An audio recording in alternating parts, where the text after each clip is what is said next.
ओम शांति। ओम शांति।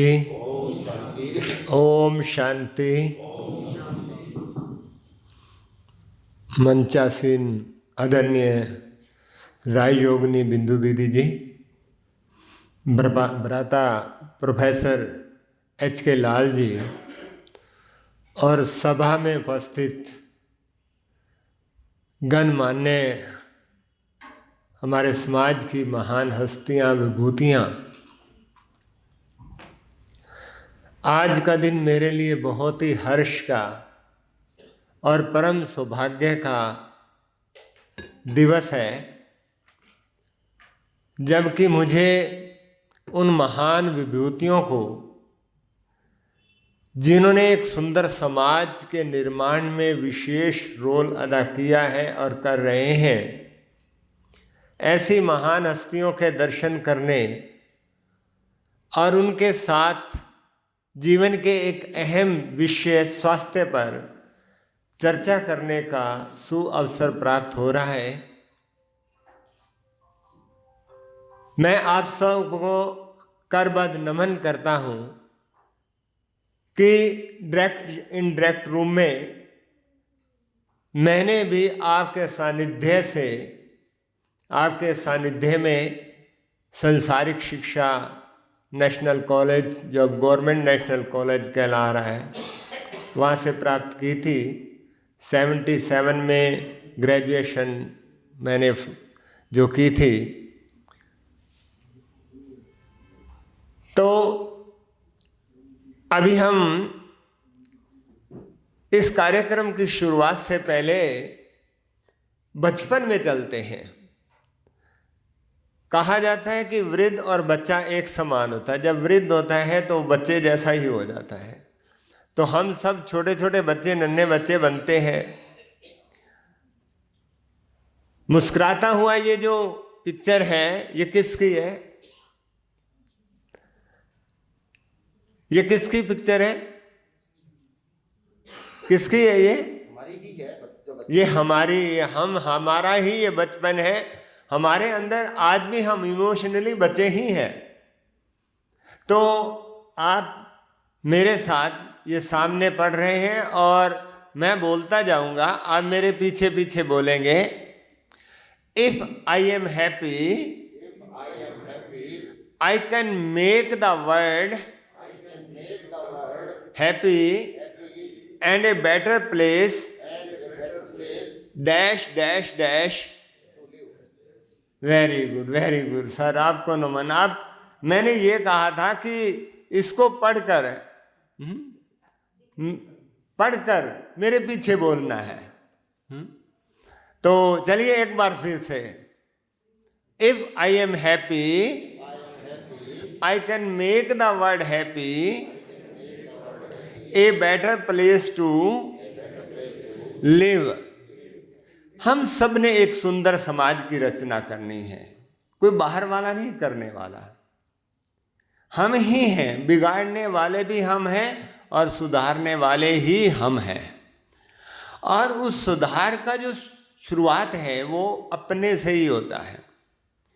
एक बालक था, वो थोड़ा सा बड़ा हुआ तो संसार के हालात देखता कहता, कितना गंदा संसार है, मुझे बड़ा होने दो, मैं इस सारे संसार को बदल दूंगा। थोड़ा बड़ा हो गया,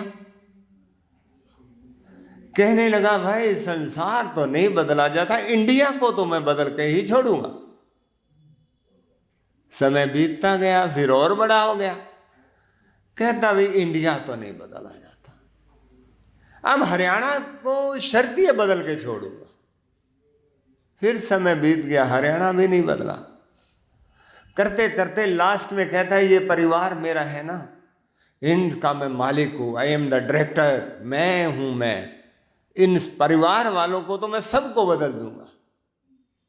करते करते लास्ट टाइम आ गया, शरीर वृद्ध हो गया, तो सोचने लगा, ओहो क्या करना था, क्या क्या करता रहा। बदलना था खुद को और बदलने लगा जमाने को। तो इसलिए परमात्मा पिता ने हमें बहुत सुंदर स्लोगन दिया,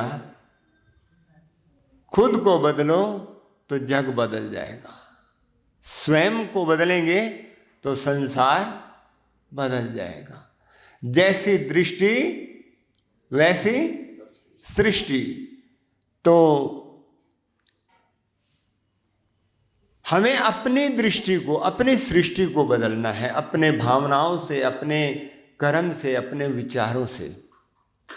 अगर आज हम किसी से बात करें कि आपका स्वास्थ्य कैसे है, तो मोस्टली उत्तर करें ठीक है, ओके। बहुत से लोग मिलेंगे, मैं हेल्दी हूँ, मुझे कोई प्रॉब्लम नहीं है, मेरे शरीर में कोई तकलीफ नहीं है। ये हर एज के हो सकते हैं, युवा भी हो सकते हैं, अधेड़ उम्र के भी हो सकते हैं और 50+ भी हो सकते हैं, जो ये कहेंगे कि मुझे अभी तक कोई रोग नहीं है, आई एम हेल्दी। परंतु बाहरी रूप से हेल्दी दिखना, स्वस्थ दिखना, ये कोई सचमुच स्वस्थ होने की गारंटी नहीं है। बहुत सी बार आप सुनते होंगे कि उसको तो जुकाम भी नहीं हुआ, 50 से ऊपर हो गया, परंतु आज थोड़ा सा अचानक दर्द हुआ, तकलीफ हुई, डॉक्टर के पास गए, उन्होंने टेस्ट करवाए और वो कैंसर निकला, और वो भी लास्ट स्टेज में। वो हार्ट प्रॉब्लम निकली, वो भी लास्ट स्टेज में।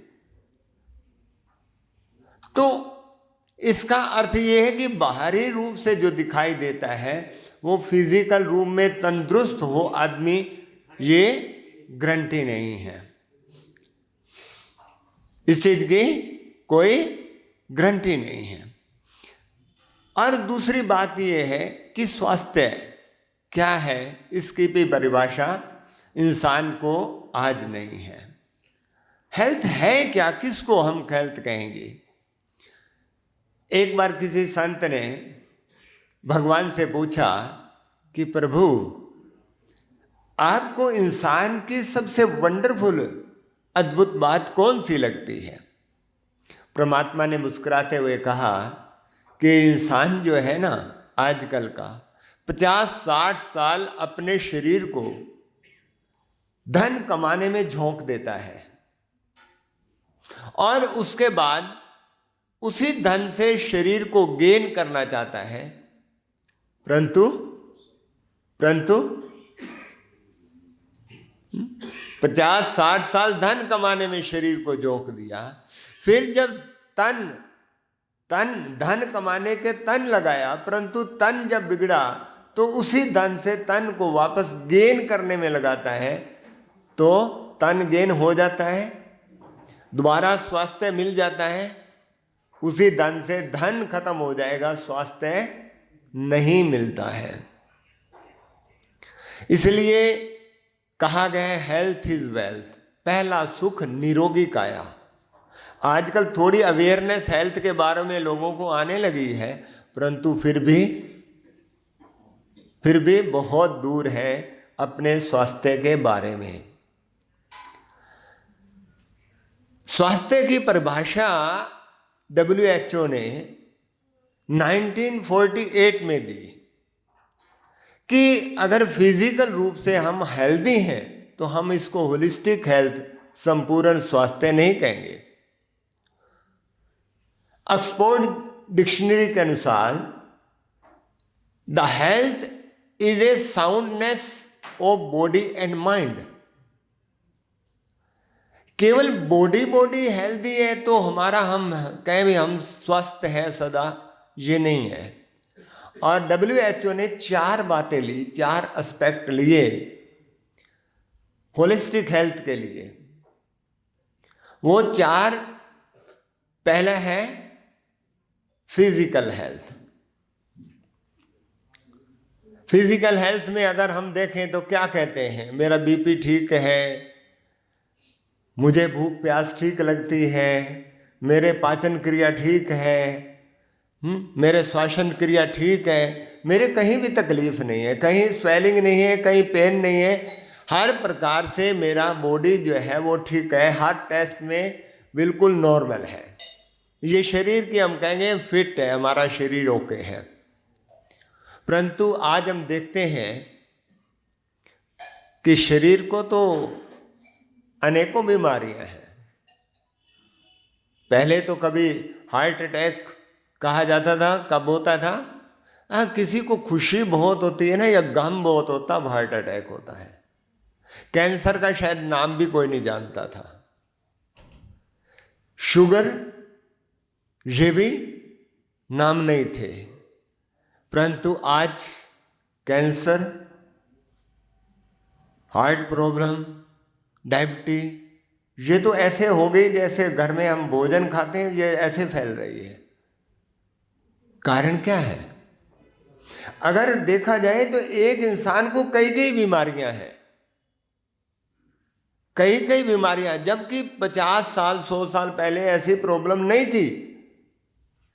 जैसे जैसे जैसे जैसे विज्ञान ने तरक्की की, चिकित्सा विज्ञान आया, एलोपैथी आई, जैसे जैसे हमने अपने आप को हेल्दी रखने के लिए रिसर्चें की, नई नई टेक्निक्स आए, उतना ही हम बीमारियों का आह्वान करते गए।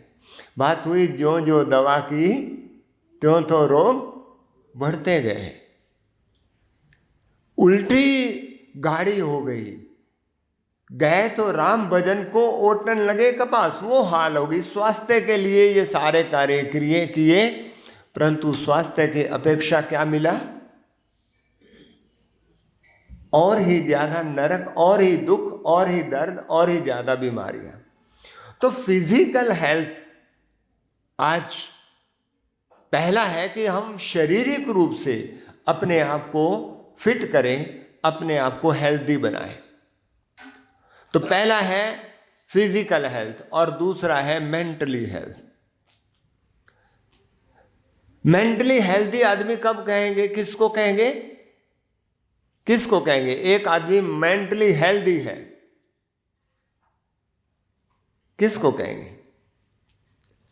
जरा आप मेरे साथ शेयर जरूर करें। आप मेरे रिस्पेक्टेड गुरुजन भी मैं कहूँगा, क्योंकि जब 77 में आप में से बहुत है जो 77 से पहले कॉलेज में थे, तो मेंटल हेल्थ किसको कहेंगे? कहते हैं मन चंगा कटौती में गंगा, अर्थात जिसका मन स्वच्छ है, निर्मल है, शक्तिशाली है, उसके लिए जीवन में कुछ भी परिस्थितियां आ जाए, कुछ भी हो जाए, वो आनंद ही आनंद मनाता है। जो हेल्दी माइंड का व्यक्ति है, वो कैसी भी परिस्थिति हो, प्रतिकूल परिस्थिति हो, उसमें भी सहज भाव से, सरल भाव से और आनंदमय तरीके से अपने जीवन को चलाता है। बिजी होते हुए इजी रहता है। विघ्न परिस्थितियां उसके लिए लिफ्ट का काम करती हैं।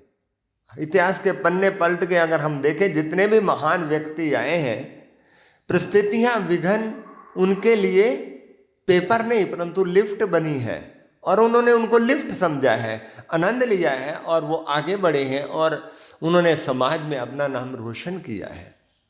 तो यहाँ मेरे अगर शांति है, यहाँ पीस है, मेरा जो मन है वो शांत है, तब हम कहेंगे हम मेंटली फिट हैं। तो आज क्या हालात है? मानसिक रूप से हम कैसे फिट हैं? बहुत छोटी छोटी बातें डिस्टर्ब कर रही हैं, छोटी छोटी प्रॉब्लम हमें अशांत कर देती हैं, नींद नहीं आती, टेंशन, डिप्रेशन दिन प्रतिदिन बढ़ता जा रहा है। और अगर यही रफ्तार रही तो आने वाले कुछ ही वर्षों में ये पूरा वर्ल्ड क्या बन जाएगा? क्या बन जाएगा? Mental hospital. इतनी तेज गति से इंसान की मानसिक अवस्था डाउन जा रही है, मन इतना कमजोर होता जा रहा है कि कोई भी बात वो टॉलरेट नहीं कर पाता। एक छोटी सी बात को लेकर इतना होल्ड करता है, दिमाग के अंदर वर्षों तक वो बात नहीं निकालना चाहता और निकलती भी नहीं है। एक छोटी सी चीज को हम होल्ड कर लें जिसमें वेट भी ना हो, अगर इसको हम होल्ड करें कितनी देर होल्ड करेंगे? आखिर बाजू दर्द करने लग जाएगी और लंबे समय के बाद पैरालिसिस भी हो जाएगा इसमें, अगर इसको होल्ड करना पड़ गया तो। परंतु एक छोटी सी बात को मैं होल्ड करके दिमाग में वर्षों तक रखता हूँ और हम कहते हैं नहीं, ये तो मेरे अंदर कांटे की तरह है, कांटे की तरह। वो कांटे की तरह हमें दुख दे रही है, बात छोटी सी है। तो मेंटली जो है आज इंसान ये कहे कि 99% लोग कहीं ना कहीं अशांति, कहीं ना कहीं मानसिक परेशानी उसको। हमारे यहाँ बहुत से केस आते हैं, बहुत से लोग आते हैं जो इतने डिस्टर्ब होते हैं और अच्छी अच्छी पोस्ट वाले, अच्छे अच्छे कारोबार वाले जो कहते हैं मैं तो सुसाइड करने जा रहा था, बस अब मेरे मन में यही था कि ये जिंदगी नरक है, इससे बेटर तो यही है सुसाइड कर लें।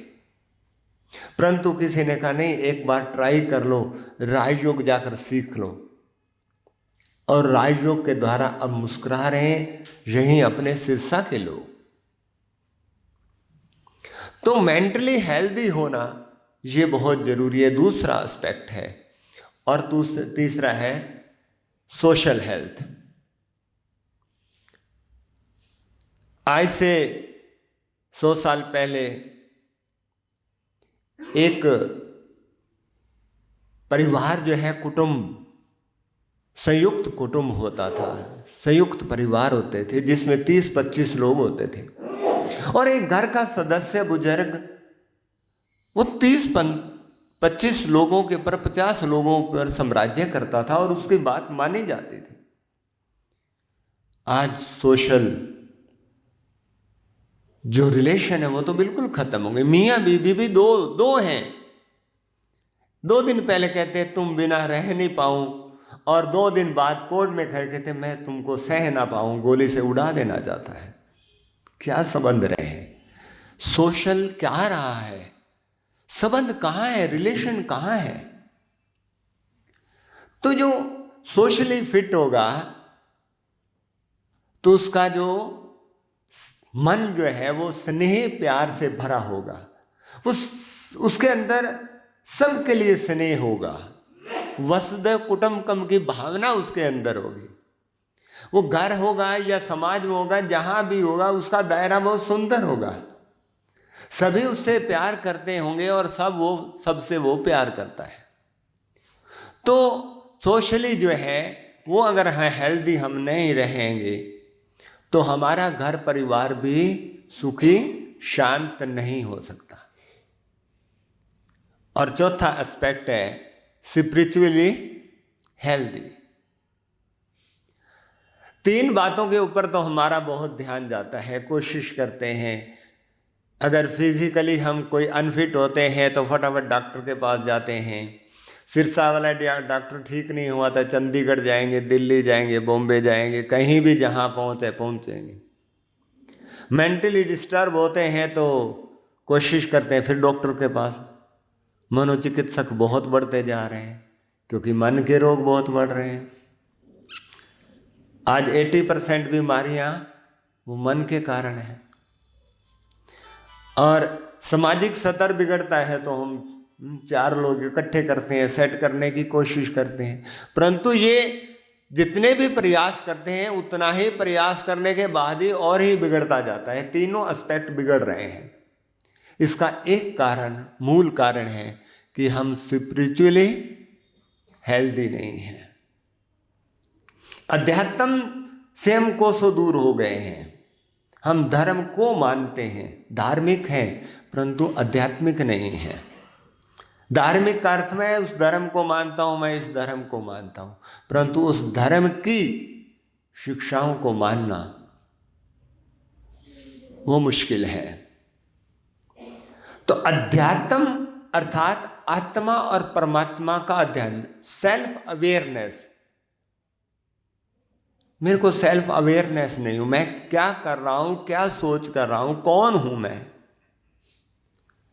कहेंगे ये मिट्टी का पुतला है, हम सब कहते हैं ना, कौन क्या है ये? मिट्टी का पुतला है ना, नश्वर है ना, तो फिर मैं कौन? सेल्फ कॉन्फिडेंस वर्ड यूज करते हैं, सेल्फ एस्टीम वर्ड यूज करते हैं, पर सेल्फ है क्या? सेल्फ है क्या? मैं आत्मा हूं, पॉइंट ऑफ लाइट, मैं प्रकाश हूं, मेरा पिता प्रकाश है। जो आत्मा अपने ओरिजिनल स्वरूप में है, उसको पहचान कर अपने ओरिजिनल स्वरूप में स्थित होता है और दूसरों को भी ओरिजिनल स्वरूप में देखता है, तो उसके मन के अंदर ऑटोमेटिकली सुख, शांति, पवित्रता की गंगा बहने लगती है।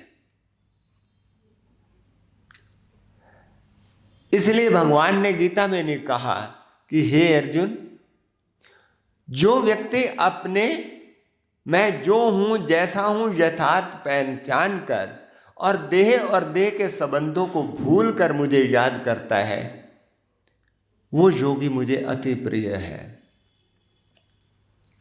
तो आत्मज्ञान होना बहुत परम अवश्य है कि जितना जितना मेरी आत्म जागृति होती जाती है, उतना उतना मेरे अंदर से प्रकाश, अंधकार दूर हो जाता है, अंदर प्रकाश बढ़ता जाता है और अंधकार दूर होता जाता है। अगर हम कहें व्हाट इज डार्कनेस,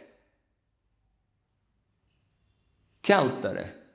डार्कनेस क्या है? अंधकार क्या है? रात्रि होती है ना, हम कहते हैं अंधेरा हो गया, ये अंधेरा क्या है?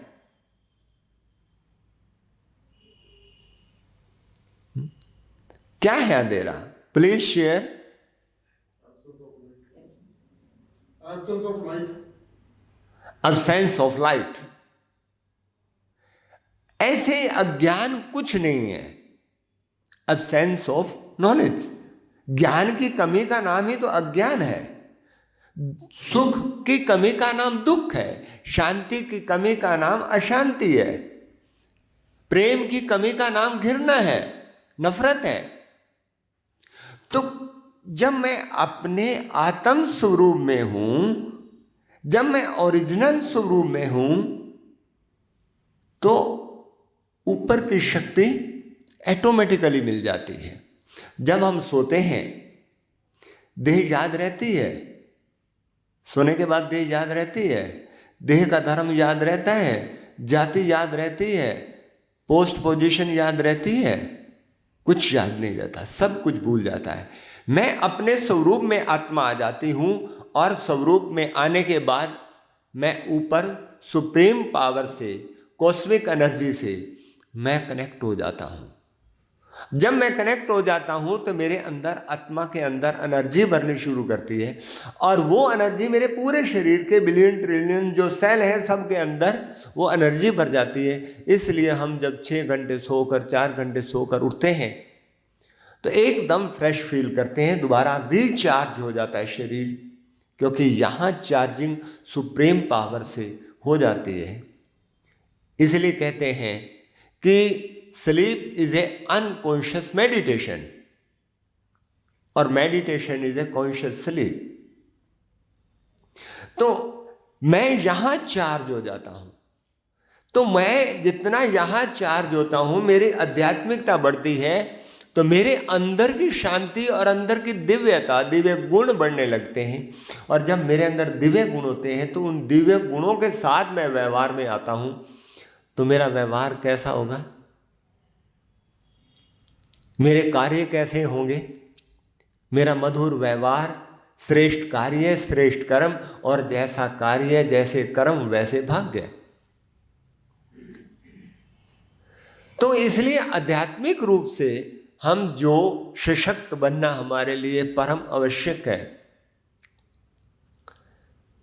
हमारे यहाँ हेड कैंप में हीलिंग ऑल डिजीजेज जो यहाँ कैंप लगाते हैं, मेरे को बचपन से कई प्रॉब्लम्स थी, बहुत प्रॉब्लम थी बचपन से ही। यूँ समझो ये शरीर बीमारियों का घर, एलोपैथी, होम्योपैथी, आयुर्वेद सब मैंने अपनी ट्रीटमेंट की थी, परंतु इस शरीर को सही करना जैसे लिखा ही नहीं था। तो मन में ये होता था आखिर कुछ तो होना चाहिए इसको ठीक करने के लिए, फिट करने के लिए। तो मैंने 2009 में दिसंबर में मैंने वॉलंटरी रिटायरमेंट ली, अकाउंटेंट की पोस्ट है। और उसके बाद मैंने नेचुरोपैथी का मैंने डिप्लोमा 3.5 साल किया, फिर आकुप्रेशर में MD की मैंने। और इस मार्ग में, ताकि मैं जैसे दुखी हूँ वैसे लोग भी तो दुखी होंगे दुख से ना, तो ऐसा कुछ करना चाहिए। जब समाज में संसार में आए हैं तो दूसरों को सुख देने का कार्य, भलाई दे का कार्य करना चाहिए। मन के अंदर ये प्यास और ये जिज्ञासा, उसके लिए मैं प्रयास करता रहता था। तो एक दिन ये ऐसा आया कि मैंने कैड का कैंप माउंट आबू हमारे लगता है, वहाँ पर हमारे डॉक्टर सतीश गुप्ता जी हैं, जो बिना ऑपरेशन के मेडिटेशन, एक्सरसाइज और मेडिसन, इनके द्वारा ब्लॉकेज को, हार्ट ब्लॉकेज को 95% तक उन्होंने खोला है और गवर्नमेंट के इसके प्रूफ दिए हैं।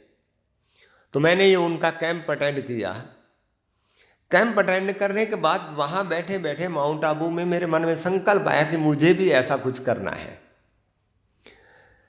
तो जब मन में संकल्प आया तो संकल्प आते ही दूसरा संकल्प आया कि तेरे को तो एलोपैथी का ABC भी नहीं आता, क्योंकि डॉक्टर सतीश गुप्ता जी कहा करते हैं कि मेरे पास है अल्लापैथी और एक है एलोपैथी। तो मैंने कहा अल्लापैथी तो मेरे पास है पर एलोपैथी नहीं है। तो मैं मन ही मन में सुप्रीम पावर से बात करने लगा, बाबा मेरे पास एलोपैथी का कोई ज्ञान नहीं है, तो मैं इस मार्ग में लोगों को सुख कैसे दे सकता हूँ। तो जैसे बाबा की मुझे प्रेरणा हुई कि बच्चे तुम्हारे पास एलोपैथी तो नहीं है, नेचुरोपैथी तो है, नेचुरोपैथी तो है, आकुप्रेशर तो पैथी है। तो वहाँ से जैसे ही बाबा की मुझे ऐसे टचिंग हुई और प्रेरणा मिली, तो मैंने यहाँ आकर पहले 4 लोग लिए अपने घर के, 4 लोग, और 4 लोगों को घर को पकड़ा भी मैंने। और उसमें एक मेरी लौकिक सिस्टर थी मेरे से बड़े, जिनको 60 mg यूनिट, 60 यूनिट जो है इंसुलिन लगती थी 3 टाइम भोजन के साथ, और एक 15 यूनिट रात को स्पेशल वो इंजेक्शन लेते थे। और उनके हार्ट में 5-6 तरह ब्लॉकेज थे। मेरे पन उस जब मैंने कैंप लगाया मई में, तो उससे पहले 1 मास पहले उनका फ़ोन आया कि बठिंडा से जवाब मिल गया है, हार्ट प्रॉब्लम हुई है और उनको शुगर भी लंबे समय थे। तो यहाँ से जवाब मिल गया। उन्होंने कहा भाई बाहर लेकर जाओ, दिल्ली ले जाओ, चंडीगढ़ ले जाओ, केस सीरियस है। तो मैंने कहा भाई ऑपरेशन नहीं करवाना। मेरे पास फ़ोन आया, कहते क्या करें। मैंने कहा भाई उनको थोड़ा सा मैंने एक काढ़ा सा बताया, कुछ आकुप्रेशर के पॉइंट्स, कुछ मेडिटेशन की हीलिंग के बाद बताई। मैंने कहा कुछ भी हो जाए, आपने ऑपरेशन नहीं करवाना। गठड़ी बंधेगी तो वैसे बन जाएगी, जब प्राण निकल जाएंगे, ऑपरेशन नहीं करवाना। वो सिस्टर मेरी जो है मेरे पे थोड़ा फेस अच्छा करते थे, तो उन्होंने ऑपरेशन नहीं करवाया और वहाँ से दवाई लेके आ गए। दवाई लेकर आए तो इतनी स्ट्रॉन्ग दवाई, 2-3 घंटे नशा ही नहीं उतरता था। तो यहाँ पर उनको मैंने बुला लिया। मैंने कहा अपनी सिस्टर को कि मैं आपके ऊपर एक्सपेरिमेंट कर रहा हूँ, या काम जो है आर पार की लड़ाई है, हो सकता है छुट्टी कर जाओ मेरे एक्सपेरिमेंट में। क्योंकि फर्स्ट एक इतना सीरियस केस और उसको मैं हैंडल कर रहा हूँ। और मैंने हमारी यहाँ मेडिकल शॉप आप बाहर देख रहे हो, तो आए तो उनको हमने पकड़ कर ऊपर चढ़ाया। अपने आप चल भी नहीं सकते थे, ये कंडीशन आ गई थी। तो यहाँ से मैंने गया और दवाइयाँ पूछी उससे भी ये किस किस चीज़ की हैं। तो उसमें से 50% से ज़्यादा दवाइयाँ मैंने बाहर कर दी और 50% उनको कहा आप लेते रहना, और अपना जो ट्रीटमेंट शुरू कर दिया। 15 दिन बाद उनके चेहरे पे रौनक आ गई, अपने आप चलने लग गए, और जो है उनकी रिकवरी बहुत अच्छी। जो 60 यूनिट इंसुलिन लेते थे वो 15 दिन बाद 10 और 12 यूनिट पे आ गए। और तब से फिर मेरा फेथ बढ़ा, कॉन्फिडेंस बढ़ा। और उसके बाद जो 11वां कैंप था जिसमें आपने लाल जी का अनुभव सुना, तो इसमें सबसे पहले बात है कि मैं अपने लिए कुछ करना चाहता हूं। क्या मैं संपूर्ण स्वस्थ होना चाहता हूं, होलिस्टिक हेल्थ में चाहता हूं? तो जब ऐसा संकल्प आता है तो प्रश्न फिर आता है, आप अपने आप जज कीजिए कि आपको सेहत चाहिए या स्वाद चाहिए, क्या चाहिए?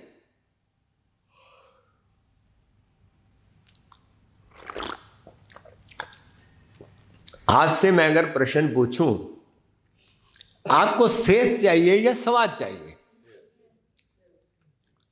सेहत चाहिए ना, पक्का बात है, पक्की है।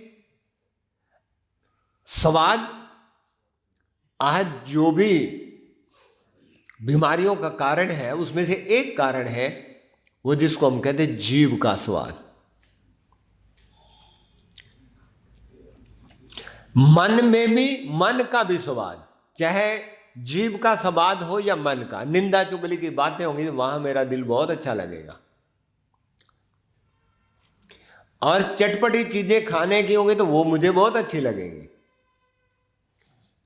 जहां स्वाद है वहां सेहत नहीं है।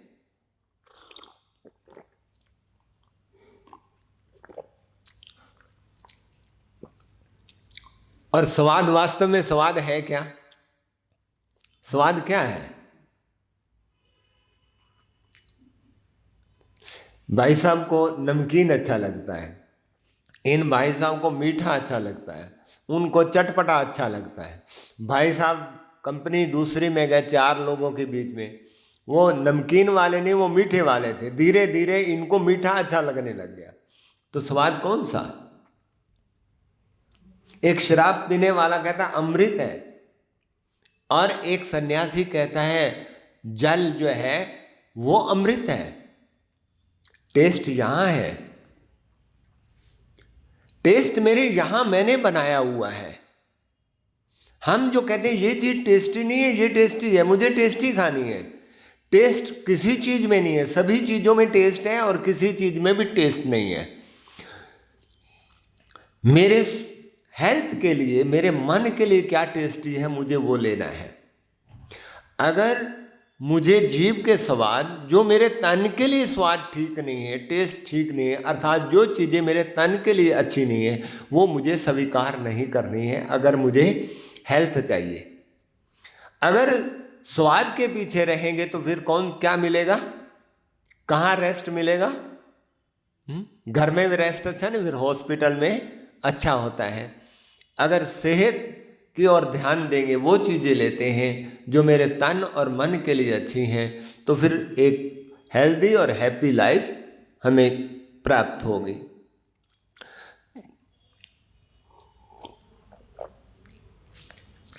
अच्छा, देवता या लेवता, कौन सा स्टाइल अच्छा है? देवता बनना अच्छा है, देने वाला या लेने वाला? ये एक हाथ ये है, हाथ यही है, ऐसे करते हैं ना, और एक हाथ ये है, कौन सा पसंद है? बोलिए भाई, बहने बोल दे। ये पसंद है, पक्का है ना? तो मेरा हाथ ऐसे रहे, ऐसे ना हो, चाहे वो मेरे बच्चे हो चाहे कोई भी हो। मेरा तन अगर ठीक है, मन अगर ठीक है, मेरा हाथ यहाँ नहीं आ सकता, चाहे मैं 100+ क्यों ना हो जाऊं। मेरा तन निरोगी है, मैंने अपने तन को मेंटेन किया हुआ है, अपने मन को मेंटेन किया हुआ है, तो मेरा हाथ ऐसे नहीं हो सकता। तो मेरा हाथ सदा ऐसा रहे, तो उसके लिए मुझे वो करना है जिससे मेरा तन और मन ऊर्जावान रहे।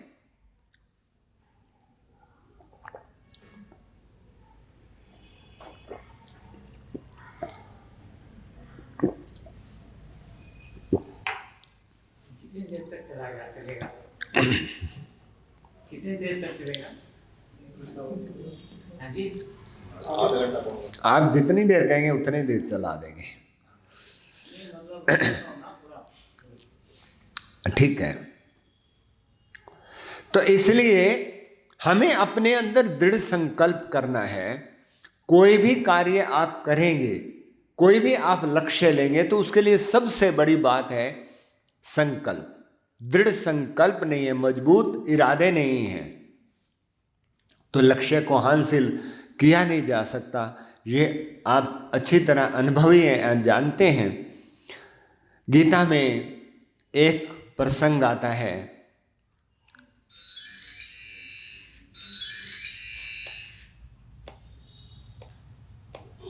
अच्छा,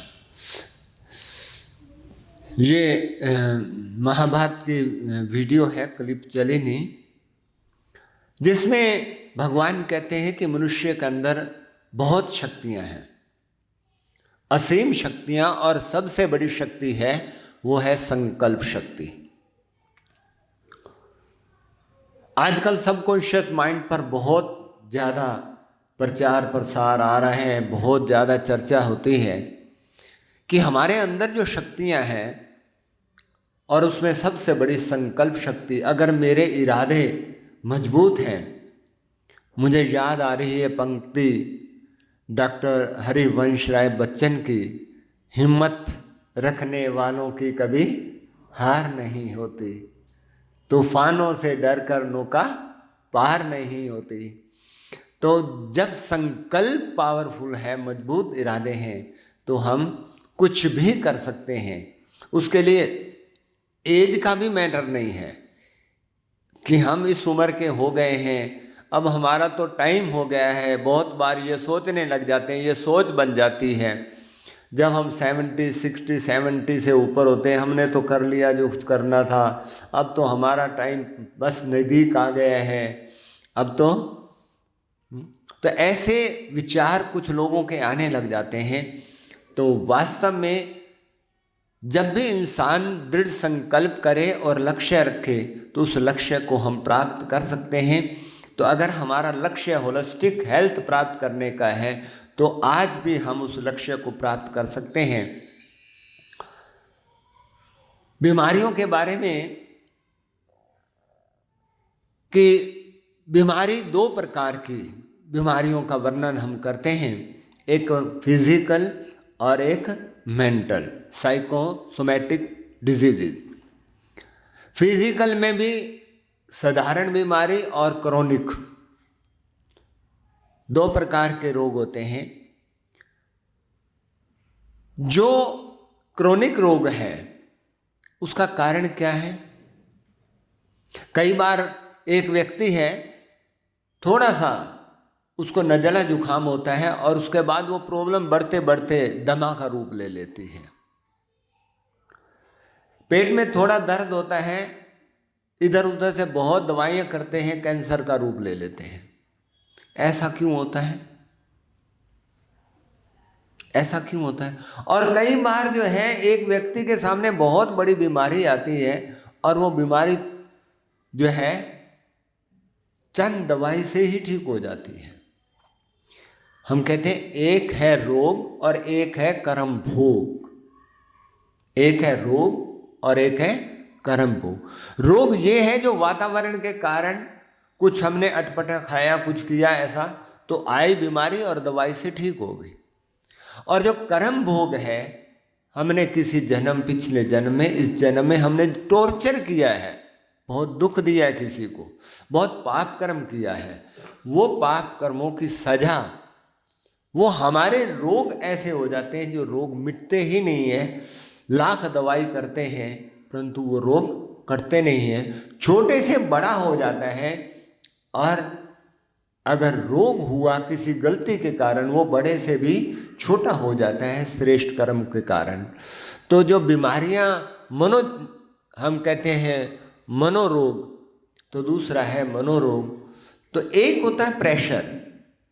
प्रेशर होना तो बहुत अच्छी बात है, होना भी चाहिए। कार्य का प्रेशर, जिम्मेवारी का प्रेशर, अगर ये नहीं है तो जीवन में उमंग और उल्लास नहीं आ सकता। परंतु जब वही प्रेशर टेंशन का रूप ले लेता है और टेंशन से डिप्रेशन हो जाता है, तब जीवन जो है बहुत मुश्किल हो जाता है। तो इसलिए यहाँ जो हेड कैम्प में इस बात पर ध्यान दिया जाता है कि जब भी कोई प्रॉब्लम होती है तो हम क्या करते हैं, डॉक्टर के पास जाते हैं। किसके पास? डॉक्टर के पास। और डॉक्टर क्या कहता है? एलोपैथी में क्या सिद्धांत है? पहले कहेंगे टेस्ट करवा लो, टेस्ट में कुछ नहीं आया तो फिर कहेंगे लो जी दवाई लिख देते हैं। क्या हुआ? नज़ला है एक गोली, खांसी है दूसरी गोली, पेट दर्द दूसरी तीसरी गोली। तो आपसे पूछेंगे और लिख देंगे, लिखा होगा आई ट्रीट ही क्योर। मैंने तो लिख दी है पर्ची, अब आप क्योर कौन करेगा? मैं क्योर करने के लिए नहीं बैठा। तो पहला है फिजिकल डॉक्टर। हम एक फिजिकल डॉक्टर के साथ कनेक्ट होते हैं, जबकि हमारे को 3 डॉक्टर चाहिए। क्या चाहिए? 3 डॉक्टर।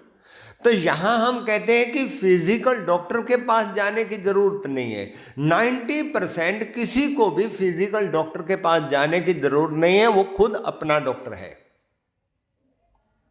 परमात्मा ने हमारे शरीर को इतना सुंदर परफेक्ट बनाया है और हमें इस ब्रह्मांड में इतना कुछ दिया है कि हमें किसी भी डॉक्टर की जरूरत नहीं है 90% तक। तो उनको कहा जाता है कि भगवान कौन है? वैद्यनाथ। झारखंड में बाबा वैद्यनाथ का मंदिर है, विश्व प्रसिद्ध 12 ज्योतिर्लिंग मठ जो है उनमें से एक है बाबा वैद्यनाथ का। किस किस ने देखा है? जानते हैं? परमात्मा को सुप्रीम सर्जन, सुप्रीम डॉक्टर भी कहा जाता है, कहा जाता है ना। तो पहले डॉक्टर खुद बनिए, मास्टर वैद्यनाथ बनिए। वैद्यनाथ के बच्चे हैं, खुद जानिए। क्या जाने? अपने शरीर को जानिए, अपने मन को जानिए और अपने भोजन को जानिए। अगर ये 3 चीज़ें आप जान जाते हैं, अपने तन के बारे में, अपने मन के बारे में और अपने भोजन के बारे में, तो हम अपनी ट्रीटमेंट खुद कर सकते हैं। मुझे किसी डॉक्टर की जरूरत नहीं होगी। दूसरा है इनविजिबल डॉक्टर। वो हमारे अंदर है, इनविजिबल डॉक्टर। मैं इनकी डिटेल में नहीं जा सकता क्योंकि समय का अभाव है। तो इनविजिबल डॉक्टर हमारे अंदर है। एक किसान है, खेत में काम करता है, कस्सी लगती, कट जाता है, वहीं से कोई कपड़ा देखता है और उसको बांध लेता है। कोई टेटनस का इंजेक्शन नहीं लगाता, ना किसी डॉक्टर के पट्टी करवाने जाता है, वही खेत में काम करता रहता है, उसी से ही उसी जख्म से, और जख्म मिल जाता है। बहुत बार चोटें लगती हैं, अपने आप हील हो जाती हैं। कौन करता है? वो मेरा इनविजिबल डॉक्टर जो हमारे अंदर है वो हील करते हैं। डॉक्टर, फिजिकल डॉक्टर ट्रीट करता है, इनविजिबल डॉक्टर हील करते हैं और सुप्रीम डॉक्टर क्योर करता है। ही क्योर। तो मास्टर वैद्यनाथ परमात्मा है। जब हम 3 डॉक्टर को लेके चलते हैं तो बड़ी से बड़ी बीमारी को भी हम क्योर कर सकते हैं, हम उसको अपने आप ठीक कर सकते हैं। जब तन का ज्ञान, मन का ज्ञान हो जाए तो तीसरा क्या कहा था? भोजन, आहार, विहार और विचार। ये हमारे शास्त्रों के अंदर लिखा है। तन को, मन को निरोगी रखने के लिए 3 चीजें, ये आहार, विहार और विचार। अगर ये 3 परफेक्ट हैं तो तन और मन और जीवन बिल्कुल आनंदमय है।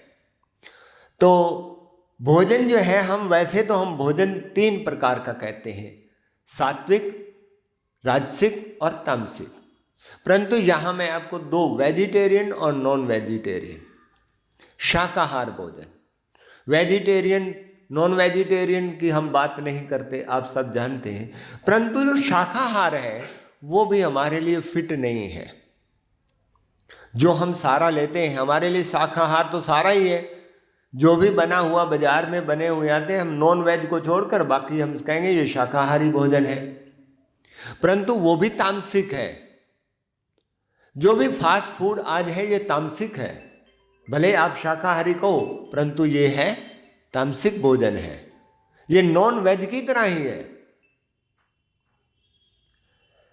जो शाकाहार है वास्तव में है जो कुदरत ने दिया है, कुदरत ने जो दिया है उसको हम एज इट इज लेते हैं। फल फ्रूट जो भी वेजिटेबल है कुदरत ने दिया उसे एज इट इज लेते हैं। ये मेरा शरीर 5 तत्वों का बना है, तो प्रकृति ने जैसा दिया है वैसे उसको मैं कंज्यूम करता हूं, तो वो मुझे ऊर्जा देते हैं, पूर्ण ऊर्जा देते हैं। एक डॉक्टर शेल्टर हुए हैं जिन्होंने 35 बुक्स लिखी हैं, अमेरिका के डॉक्टर शेल्टर, 35 बुक्स और 27 उनके पास डॉक्टरेट की डिग्रियां थी। उन्होंने एक बहुत प्रयोग किया जिस पे उन्होंने नोबेल पुरस्कार मिला। उन्होंने प्रयोग क्या किया, उन्होंने एक बहुत बड़ा फार्म तैयार करवाया और उसमें हर प्रकार के जो है फलदार पौधे और वेजिटेबल, हर प्रकार की फसल आदि वेजिटेबल वहाँ लगवा दिए। उसमें एक पानी का पूल बनाया। कुछ बंदर लिए, उन बंदरों को ट्यूबरकुलोमा का जो है वो बीमारी का वो इंजेक्शन लगाकर ट्यूबरकुलोमा की बीमारी से उनको ग्रसित कर दिया गया। चेक किया गया कि सभी जो बंदर हैं उनको ट्यूबरकुलोमा हो गया है और उन बंदरों को उसके अंदर छोड़ दिया गया फार्म में। अब बंदर क्या करते, पूल के पास जाते, पानी पीते और वहीं सो जाते। कई दिन वो सिर्फ पानी पीते और सो जाते, पानी पीते और सो जाते। उसके बाद वो बंदर फार्म में जाते, एक चौड़ा सा पत्ता है वेजिटेबल का, उसको खाते हैं और खा के आकर फिर सो जाते हैं। बस केवल वो चौड़ा पत्ता है वेजिटेबल का, वो वेजिटेबल हम खाते हैं, उसको खाते हैं और आकर पानी पीते हैं या वो पत्ता खाते सो जाते हैं। ऐसे करते करते कुछ दिन और बीत जाते हैं और उसके बाद जैसे बंदर खेलता कूदता नाचता गाता वो फिरता है, खाता कभी उस टहनी पे कभी उस टहनी पे, जब ऐसे करने लग जाते हैं वो बांदर सभी, तो फिर उनको पकड़ा जाता है और उनको चेक किया जाता है और चेक करते हैं उनके अंदर ट्यूबरकुलोमा की बीमारी नहीं रही है। और डॉक्टर शेल्टर लिखते हैं, I am not a doctor, 27 डिग्रियां ले रखी हैं, I am not a doctor, monkey is doctor. वो जानता है कि मैंने ट्यूबरकुलोमा को ठीक कैसे करना है। वो पत्ता कौन सा होगा, चौड़ा सा पत्ता है और वो वेजिटेबल हम खाते हैं, अब भी खा रहे हैं इस सीजन में, वो है गोभी का पत्ता, फूल गोभी का पत्ता। उसके अंदर 262 ग्राम कैल्शियम होता है और वो ट्यूबरकुलोमा की बीमारी का बहुत बड़ा ट्रीटमेंट है, इलाज है। तो ये जो फ्रेश फूड है हमारे शरीर के अंदर 75% जो है वो पानी है। हमें भोजन चाहिए जो डायरेक्ट कुदरत ने दिया है 75%, और 25% हमारे को भोजन चाहिए हार्ड। उसमें चपाती आ गया, उसमें दूसरा अनाज जो भी है ग्रेन्स वो आ गए, जो भी हीट किया हुआ है वो चाहिए हमें केवल 25, परंतु हम लेते हैं 70-80% तक। कई तो सलाद सब्जी खाते ही नहीं है, कईयों को तो फ्रूट भी अच्छा नहीं लगता है। तो इसलिए हमारे अगर हमें तंदुरुस्ती चाहिए तो उसके लिए हमें 75% भोजन कौन सा चाहिए, वो हमारे शरीर के लिए जो भगवान ने जिस रूप में दिया उसी रूप में अगर हम ग्रहण करते हैं तो हमारे अंदर की बीमारियां जो है वो होल। एक डॉक्टर गुम्टन हुए हैं, उनको भी नोबेल पुरस्कार मिला। उन्होंने एक रिसर्च की, उस रिसर्च में ये उन्होंने जो शो किया कि ये जो फल और सब्जियां हैं इनके ऊपर एड्रेस कोड होता है। जैसे हम लेटर लिखते हैं, पोस्ट करते हैं तो उस पर एड्रेस लिखा होता है। अगर एड्रेस जो है उस पर आधा मिट जाए तो क्या वो डाक वहाँ पहुँच पाएगी जहाँ पहुँचनी है? नहीं पहुँच पाएगी ना। ऐसे ही उन्होंने कहा यहाँ अंधेरा है, एड्रेस पढ़ा नहीं जाता तो भी नहीं ले जा सकते। तो उन्होंने ये रिसर्च की कि ये जो वेजिटेबल हैं, जो फ्रूट हैं, जो भी चीज़ है लाइव हैं, जो भी कुदरत की चीज़ें लाइव हैं, वो सूर्य की रोशनी में अंदर में इनके ऊपर एड्रेस कोड होता है कि ये कौन सी बीमारी के लिए है।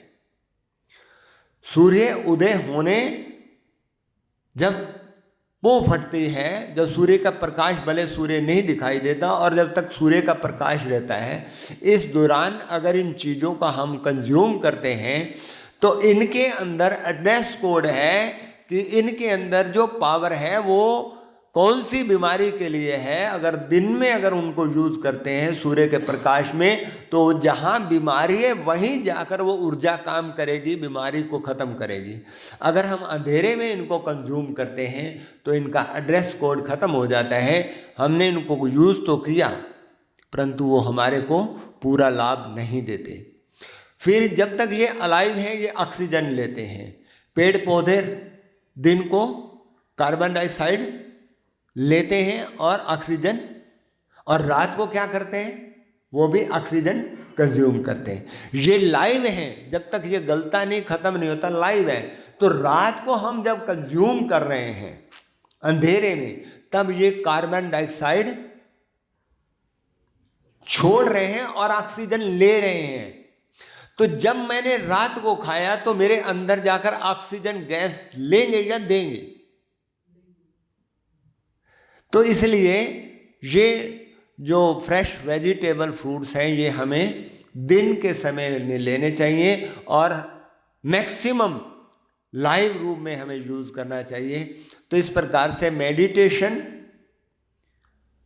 डाइट, एक्सरसाइज, इनके द्वारा हम यहाँ ट्रीटमेंट करते हैं। 5 दिन का जो कैंप चलता है तो विस्तार से करते हैं। समय का अभाव हमारे बीच में, जो बठिंडा से आज विशेष रूप से शिवानी बहन जी आए हुए हैं, तो वो भी आपसे रिक्वेस्ट है।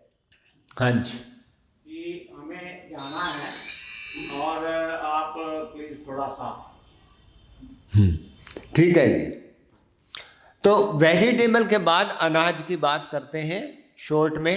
मिलेट्स, हमारे लाल भाई जी ने भी आपको थोड़ा सा बताया कि 5 तरह के मिलेट्स हैं जिनके अंदर हीलिंग पावर है। मिलेट्स माना ग्रेन ही है, गेहूं भी मिलेट्स कहा जाता है, अनाज को ही मिलेट्स कहते हैं। परंतु ये 5 तरह के अनाज जो है, कोडो, फॉक्सटेल, ब्राउन टॉप, ये 5 तरह के जो लिटिल मिलेट्स, ये 5 तरह के जिनके अंदर हीलिंग पावर है। और जैसे ज्वार, बाजरा, ये जो है ये न्यूट्रल है। इनके अंदर एक जो तंदुरुस्त व्यक्ति है, उस तंदुरुस्त व्यक्ति को मेंटेन करने के लिए, उसको तंदुरुस्त रखने के लिए शक्ति है। परंतु एक बीमार व्यक्ति जो है वो हीलिंग पावर वो इन 5 अनाज के अंदर है। और जो गेहूं और चावल है ये तो धीमा जहर है, नेगेटिव ग्रेन है। ये जो हमने, ये हमारे हिंदुस्तान की प्रोडक्शन नहीं है, ना गेहूं ना चावल। आप गूगल में सर्च कर सकते हैं। ये सबसे बड़ा आज हमारा भोजन यही बना हुआ है, ये है धीमा जहर। इसके अंदर ग्लूकोज होता है सबसे ज़्यादा। 30 मिनट के अंदर 100 ग्राम के अंदर 25 ग्राम 30 ग्राम ग्लूकोज होता है, और वो ग्लूकोज आधे घंटे के अंदर रिलीज हो जाता है हमारे शरीर के अंदर। आप सोचिए, परंतु जो मिलेट्स के अंदर जो ग्लूकोज है वो कम मात्रा में होता है, वो 8 घंटे में रिलीज करता है। धीरे धीरे धीरे तो हमारी एनर्जी भी बनी रहती है और शरीर को शक्ति मिलती रहती है। तो इसलिए भोजन पर हमें ध्यान देना है। जहाँ तक हो सके हमें गेहूं और चावल का त्याग करना है और दूसरे अनाज को हमें अपनाना है। मिलेट्स 5 तरह के बताए हैं, तो वो अगर यूज़ नहीं करें तो ज्वार, बाजरी, मक्की, जौ आदि इनका प्रयोग करें और साथ में मेडिटेशन करें, मन को शक्तिशाली बनाएं। मन शक्तिशाली होगा तो बहुत सी बीमारियां जो है वो मन की शक्ति से समाप्त हो जाएंगी। तो एक आप सामने ये पढ़ रहे हैं, आज हमारी जो टेंडेंसी है, मैंने बेटे को यूके भेजना है, मैंने वहाँ भेजना है, बेटी को वहाँ, सारे चले गए और खुद कहाँ। तो हमें ये सबको सजग करना है कि आप जो है अपने घर में ही सबसे अच्छे हैं।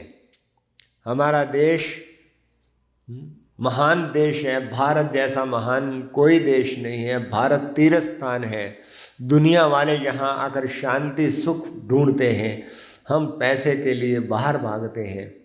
तो बच्चों को धन ना मिले कोई बात नहीं, परंतु श्रेष्ठ संस्कार मिले, ये बहुत ज़रूरी है।